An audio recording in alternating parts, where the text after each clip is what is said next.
नमस्कार दोस्तों।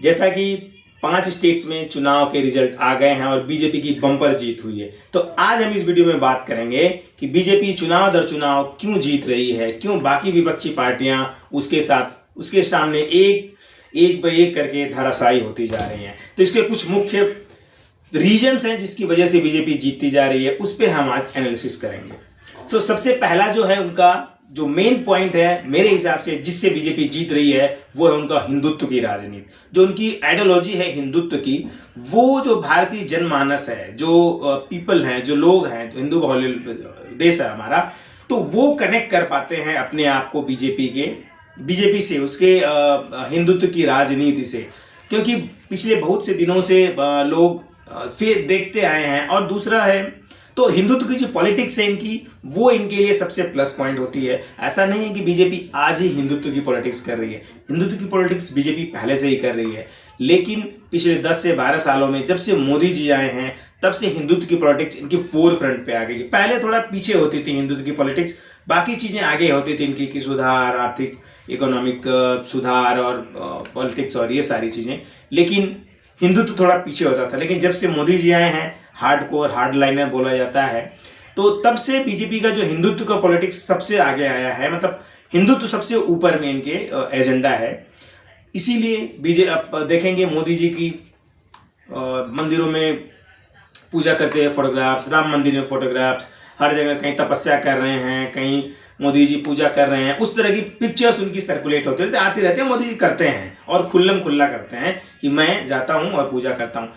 दूसरा एस्पेक्ट था कि पहले के जो प्रधानमंत्री थे, जो हमारा देश संविधान में है कि हमारा देश सेक्युलर है, तो सेक्युलर की वजह से थोड़ा सा वो लोग इस एजेंडे को पीछे रखते थे, ये इतना खुल्लम खुल्ला नहीं करते थे। तो बीजेपी अपनी जो पॉलिटिक्स, उनकी हिंदुत्व का जो उनका एजेंडा है, या हिंदुत्व की जो उनकी ये है अपना पॉलिटिक्स है, वो अपना उनका मेन एजेंडा है कि हम हिंदुत्व के लिए पॉलिटिक्स करते हैं, हिंदुत्व उनका मेन एजेंडा है, तो उसको आगे रख के करते हैं। उसमें बुरा भी नहीं है, जो आपकी पॉलिटिक्स है, जो आपका नीति है, उसको सामने रखिए। तो अब की बीजेपी है उसको सामने रखती है, और उससे भारत का जनमानस जो है, जो इतने दिनों से उपेक्षित लगता था, उपेक्षित रहता, महसूस कर रहा था, जो हिंदू जनमानस है, जनरली जो बोला जाता है, जो बीजेपी कहती है कि ये लोग उपेक्षित महसूस कर रहे थे, वो अब कनेक्टेड फील करता है इनसे। तो सबसे जो जबरदस्त पकड़ का, प्रचार का, इनका जो वोटों में कन्वर्ट होने का या नई नई जगहों पे जीतने का जो मेन रीजन होता है, वो हिंदुत्व की पॉलिटिक्स सबसे पहले इनकी होती है। दूसरा जो सबसे अहम मुद्दा है जिससे बीजेपी जीत रही है या उनके जीतने के जो चांसेस बढ़ जाते हैं, वो आरएसएस की मजबूत आइडियोलॉजिकल बैकिंग है। आरएसएस जैसा ऑर्गेनाइजेशन पैन इंडिया पे जिसका प्रभुत्व है, अपनी शाखाएं हैं, कार्यकर्ता हैं, उनके स्वयंसेवक हैं, वैसा और किसी पार्टी के पास नहीं है। एक तो हिंदुत्व हो गया, सेम आरएसएस भी उसी पे काम करता है, और दूसरा इतने समर्पित कार्यकर्ता, ग्राउंड लेवल पे कार्यकर्ता, जिसको ग्राउंड फोर्स भी कहा जाता है जनरली। आपने देखा था पिछले लोकसभा चुनाव में किसी बीजेपी के नेता ने बोल दिया था हमें अब आरएसएस की जरूरत नहीं है, आरएसएस थोड़ा सा पीछे हो गया, और इनकी क्या हालत हुई थी। तो नाउ थोड़ा अंडरस्टैंडिंग बेटर होगी। तो RSS second major role play करता है बीजेपी के लिए उनके इलेक्शन विनिंग में। आरएसएस भले सामने तौर पे नहीं करता कि हम बीजेपी से हमारा मतलब नहीं है, आइडियोलॉजिकल सपोर्ट है, लेकिन जैसे ही चुनाव आ जाता है आरएसएस पूरे मूड में रहता है कि कैसे लोगों को ऑर्गेनाइज किया जाए, मोबिलाइज किया जाए हिंदुत्व के लिए वोट देने पे और उस तरह के कामों पे। तो इतना आइडियोलॉजिकल लोगों की आइडियोलॉजिकल बैकिंग है, आइडियोलॉजिकल समन्वय है, तो काम करते हैं, उसमें कोई बुराई भी नहीं है। तो ये हो गया दूसरा पॉइंट। थर्ड पॉइंट है इनका प्रचार प्रसार। बीजेपी जनरली अपोजिशन भी इनका आरोप लगाता है कि बीजेपी प्रचार प्रसार पर ज्यादा ध्यान देती है, और देना भी चाहिए। पॉलिटिक्स में हो, प्रचार प्रसार नहीं करो तो कैसे जाएगा। और प्रचार प्रसार का एक दूसरा जो लेवल आता है वो है मोदी जी की विकास पुरुष की छवि।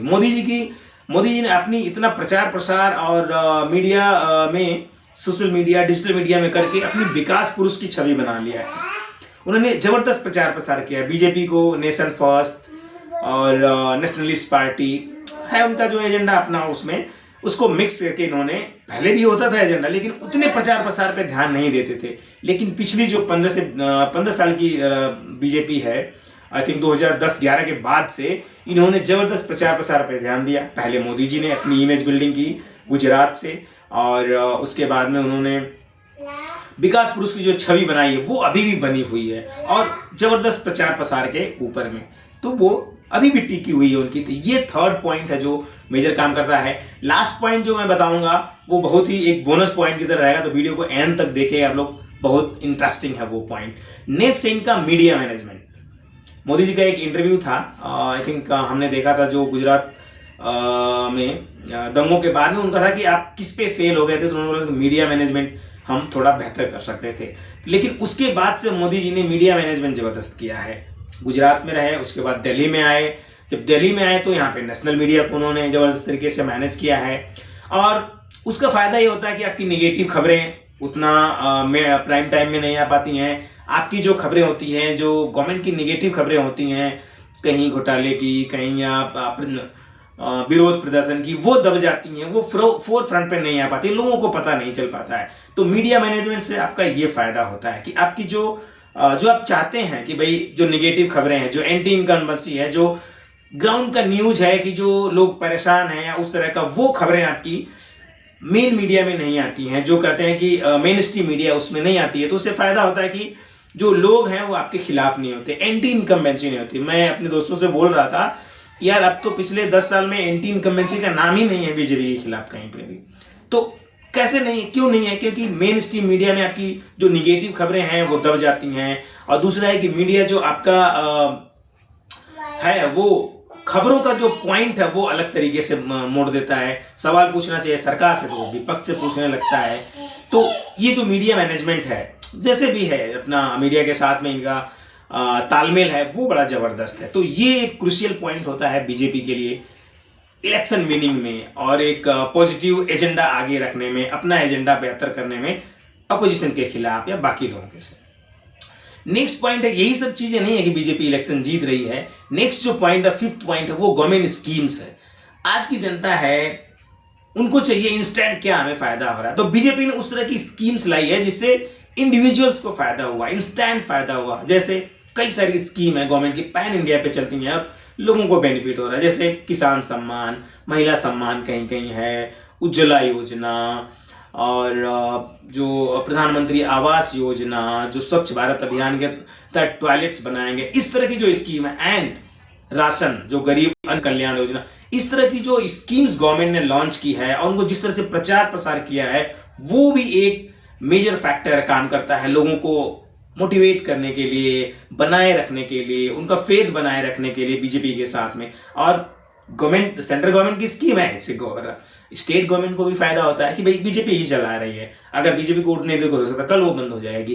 तो ये जो स्कीम्स हैं और कई सारी हैं, जो इंश्योरेंस स्कीम है, आयुष्मान भारत की, वो सारी फैक्टर हैं जो लोगों को दिखता है, जो जनता है उनको भाई ये चीजें हमें मिल रही हैं, इंस्टेंट बेनिफिट मिल रहा है, तो दे सपोर्ट द बीजेपी। तो ये 5 फैक्टर है, मेजर 5 फैक्टर्स हमने इंग्लिश के। एंड नेक्स्ट जो हमने बोला था एक बोनस है, तो वो लास्ट जो फैक्टर मैं अगर कहूंगा इसमें, तो जो मेजर फैक्टर है जिससे बीजेपी जीत रही है वो है राहुल गांधी।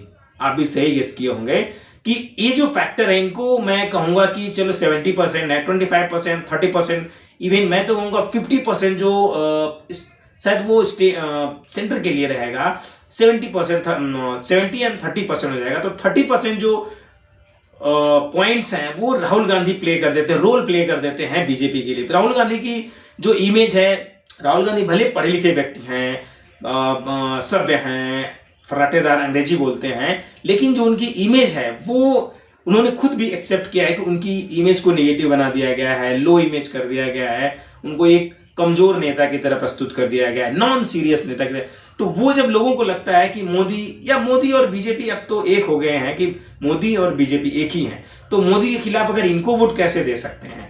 स्टेट्स में चलो लोग भूल जाते हैं मोदी और, तो ये जब कंपैरिजन होता है तो आई थिंक राहुल गांधी जी का जो इमेज हो गया है, जो एक सॉफ्ट तो नहीं कहेंगे, एक निगेटिव इमेज और बहुत ही कमजोर व्यक्ति की इमेज बन गई है, वो बड़ी एक और फैक्टर है जो मोदी जी और बीजेपी लगातार इलेक्शंस जीत रही हैं। तो जब तक यहाँ पे मेन ऑपोजिशन में कोई ढंग का मतलब उस तरह की स्ट्रैटेजी नहीं आएगी, कोई जुझारू नेता नहीं आएगा, तो ये एक जबरदस्त फैक्टर होता है बीजेपी को लोगों को ऑर्गेनाइज करने में, उनके कार्यकर्ताओं को लोगों को बताने के लिए कि यार राहुल गांधी को वोट दे देंगे, हमारे मित्र वो बोलते हैं राहुल गांधी को वोट दे, किसी और को ले आओ उसको दे सकते हैं, राहुल गांधी। तो ये जो इमेज बन गई है, that also play a very crucial factor to win election for the BJP. ये 5-6 फैक्टर हैं जिससे बीजेपी जबरदस्त तरीके से लगातार इलेक्शन जीत रहे और मेजर इलेक्शन जीत रहे। 1-2 हारी है, डिफरेंट एजेंडा है, मतलब पॉइंट्स हैं वो साउथ इंडिया और इनके इलेक्शन में, बट मेजर हिंदी हार्टलैंड में बीजेपी जीत रही है। तो उसकी जीत के यही मेन कारण है जो ये 5-6 हमने डिस्कस किया है। Thank you very much. Video अच्छा लगे तो इसको लाइक करें और चैनल को सब्सक्राइब करें। ऐसे ही वीडियोज मैं लाता रहूंगा। धन्यवाद, थैंक यू।